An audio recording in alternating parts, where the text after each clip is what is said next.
usaha-usaha persiapan kemerdekaan Indonesia, Dokuritsu Jumbi Chosakai.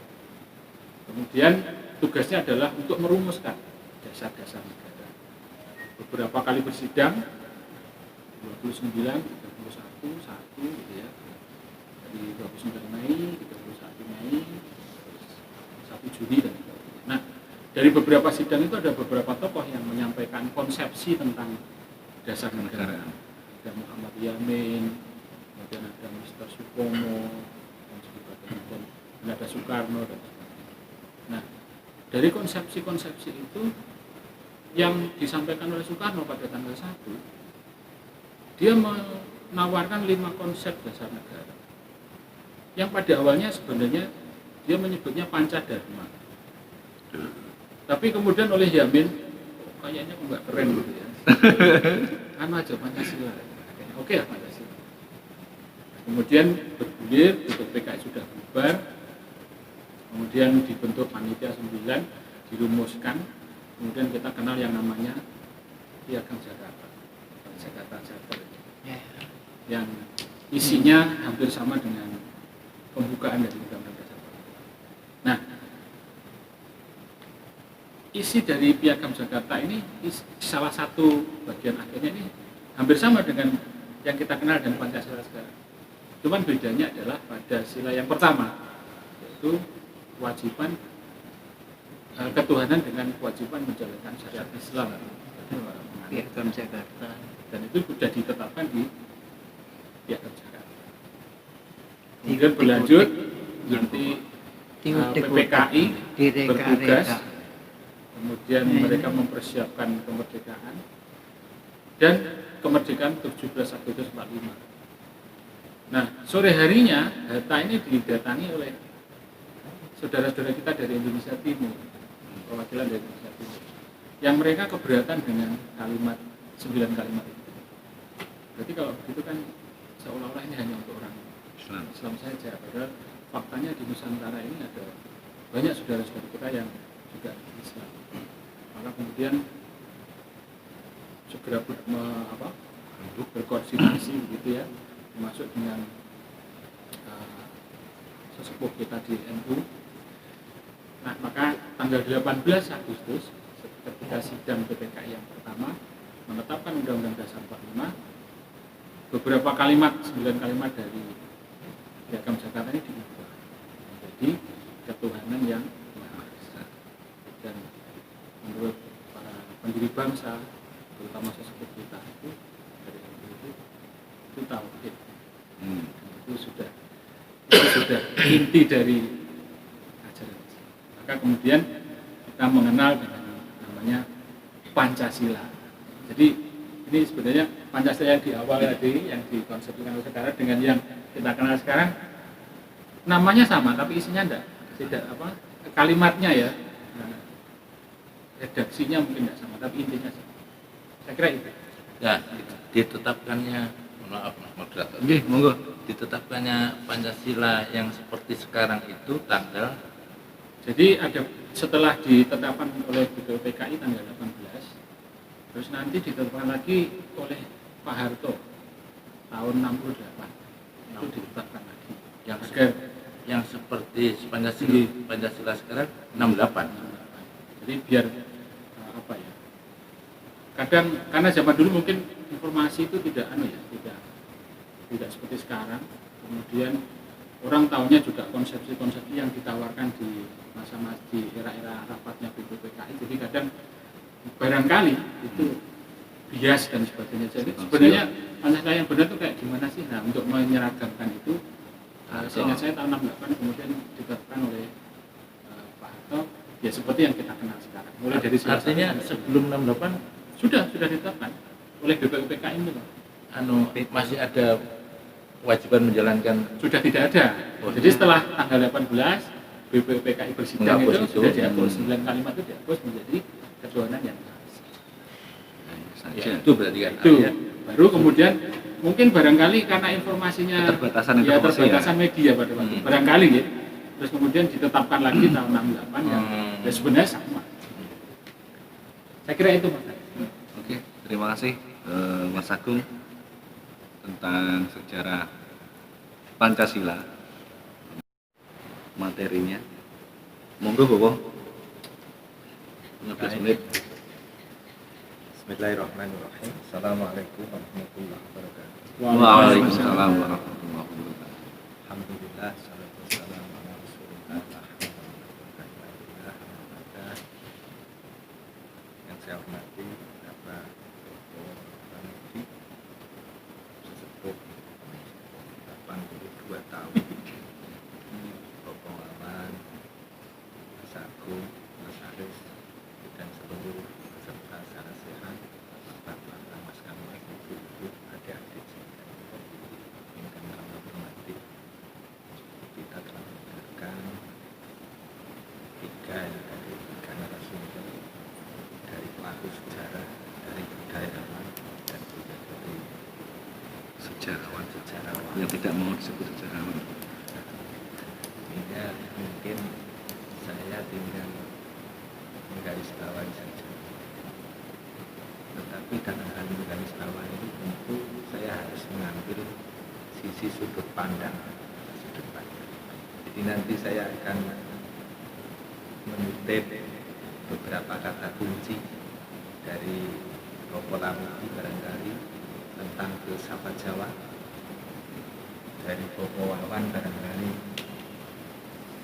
terkait dengan sudut pandang keislaman sedikit, dan juga dari Mas Agung barangkali terkait dengan, meskipun tadi saya dengar sedikit sekali ungkap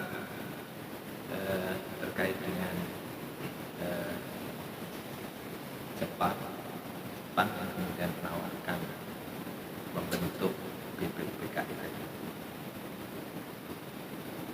Saya ingin awali dari filsafat Jawa barangkali. Monggo. Saya awali dari filsafat Jawa. Kekhasan filsafat Jawa dibanding dengan filsafat Barat ini memang ada dalam keunikan. Filsafat Barat itu kalau kita rumuskan, itu adalah filsafat yang mudi kawicaksana. Jadi ujung dari berfilsafat, ini kalau konteks Barat, itu menjadi orang yang bijaksana. Ini berbeda dengan Jawa.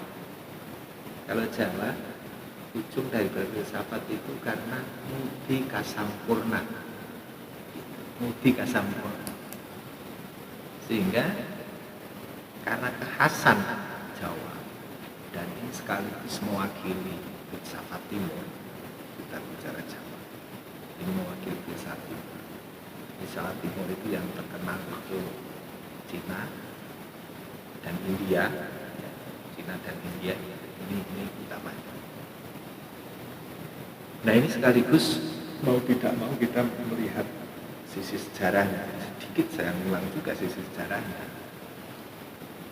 Ketika Mpu Prapanca dan Mpu Tantular, ketika Mpu Tantular mengatakan Bhinneka Tunggal Ika Tanbono Dharmo Mangruwo, itu sesungguhnya adalah bentuk toleransi yang luar biasa. Karena di situ perpindahan antara keyakinan Hindu dan keyakinan Buddha. Keyakinan Hindu dan keyakinan Buddha. Nah di sini bahwa kebenaran itu satu, kebenaran itu satu, tapi sudut pandangnya yang beragam, sudut pandangnya yang beragam. Nah, ini kehebatan Jawa. Kalau kita melihat pada filsafat Jawa yang kemudian berlaku sampai sekarang, ini sisi kejarahannya memang bisa kita kembalikan ke zaman Majapahit. Ya utamanya pada zaman keemasan Majapahit. Kalau bicara keemasan Majapahit, tentu karyanya yang sangat terkenal tidak lain adalah Negara Keragama itu, dan sekaligus dari Mpu Sutasoma dari Mpu Prapanca dan Mpu Tantular keduanya. Nah ini kemudian itu abad ke-14, abad 15 diambil alih, gitu ya, zaman keemasan Demak, kerajaan Islam, Demak. Kerajaan Islam. Ini Jawa tetap menerima. Jadi zaman Hindu diterima, zaman Buddha diterima, zaman Islam diterima. Nah ini sudah mendarah daging, sudah mendarah daging. Babil Safat itu mudik kesempurnaan itu. Nah baru setelah itu kemudian datang penjajah Belanda yang dalam catatan kita kenal 3,5 abad, 350-an tahun. Nah ini sudah kurang lebihnya 350 tahun. Dan 350 tahun itu saking mendarah dagingnya ini, saking mendarah dagingnya itu jadi mengalahkan paham 9, angka 9. Jadi orang Jawa itu kenal ada 9 wali, gitu kan? Ada 9 wali. Angka 9 itu angka yang yang diagungkan, angka yang disakralkan, angka yang istimewa. Tetapi karena lamanya dijajah 350 tahun oleh Belanda, ini sampai menggeser paham 9 jadi paham 7. Jadi kalau orang sekarang, orang Jawa itu kalau ditanya Pak Sopo, Pak Fulan kayak sugi mblegedu gitu ya, sugi mblegedu. Orang tek dimam pirang turunan, pitung turunan. Itu artinya apa? 7 turunan. Ya 350 tahun ketika dijajah Belanda. Jadi bingkai angka 9 itu sampai dikalahkan oleh angka 7 karena 350 tahun. 350 tahun itu 7 turunan. Karena satu turunan hitungannya itu 50 tahun. Nah ini sesungguhnya antara tadi itu zaman Majapahit, zaman Buddha, zaman Hindu Buddha, kemudian Islam yang tetap mengugemi filsafat Jawa, ini kemudian beralih dengan paham filsafat Barat yang dibawa oleh penjajah Belanda itu, penjajah Belanda.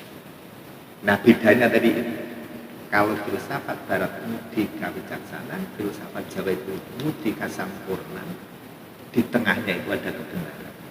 Kebenaran itu satu bisa ditinjau dan sekaligus memang berasal dari dua sisi, atas dan bawah.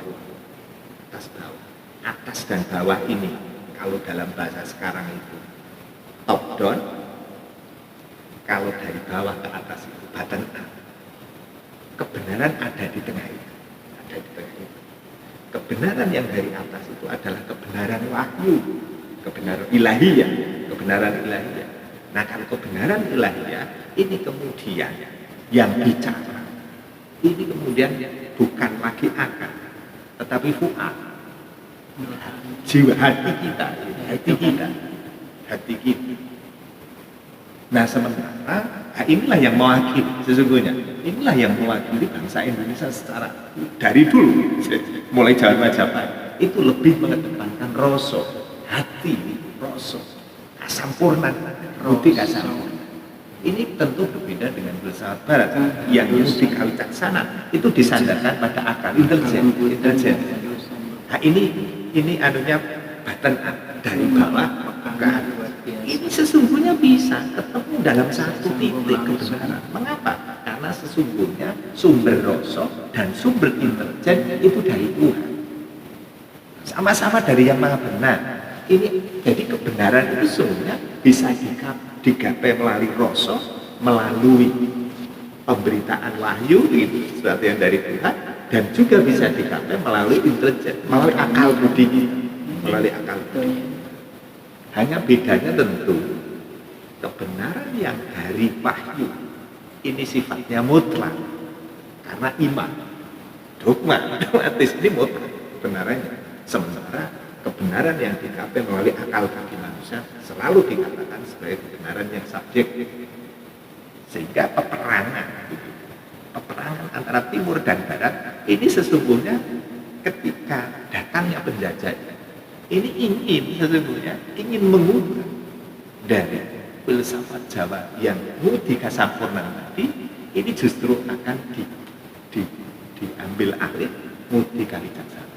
Nyelani Nah, ini kemudian iki nomor telepon. dalam konteks kekinian, ini dalam konteks kekinian adanya gerakan ini, ini menjadikan Pancasila itu menjadi cukup Ekasila, misalnya begitu. Ekasila. Ini saya melihatnya juga itu dari sudut pandang itu. Yang Pancasila itu sudah mendarah daging itu sebagai bentuk filsafat Jawa yang tulen, yang mulai dari Majapahit dan terus zaman Majapahit, zaman Demak, dan kemudian sampai zaman sekarang para pejuang kemerdekaan itu tetap membawa gerakan. Jadi, ini akan diganti dengan ini. Ekasila yang disandarkan pada apa? Disandarkan pada akal budi. Begitu. Jadi sesungguhnya penafsiran pada Pancasila bisa diganti ini otak hati akal budi gitu. Otak hati akal budi. Yang ini sebenarnya adalah persaingan ataupun pertentangan antara antara filsafat barat yang lebih mengedepankan pada aspek intelijennya untuk mengubah filsafat Jawa yang lebih mengedepankan pada rasa kuat pada rasanya. Ya, sehingga menurut saya memang pertarungan semacam ini sudah dari dulu. Jadi wis orang gumun. Kemudian sekarang itu terus ada dan akan terus ada Dan dari pemahaman saya, kalau kemudian bangsa Indonesia itu difahami sebagai bangsa yang religius, begitu kan? Bangsa yang religius tadi NKR ada yang religius. Ini tentu untuk mengubah Pancasila ini adalah sesuatu yang mustahil menurut saya. Sepanjang bisa ada R-nya tadi itu bangsa Indonesia itu tentu yang bergerak itu otomatis mesti seluruh lini. Meskipun gerakan untuk mengubah itu tetap terus ada dan diupayakan oleh banyak orang gitu. Tetapi tetap diperjuangkan. Tetapi bahayanya saya kira di situ.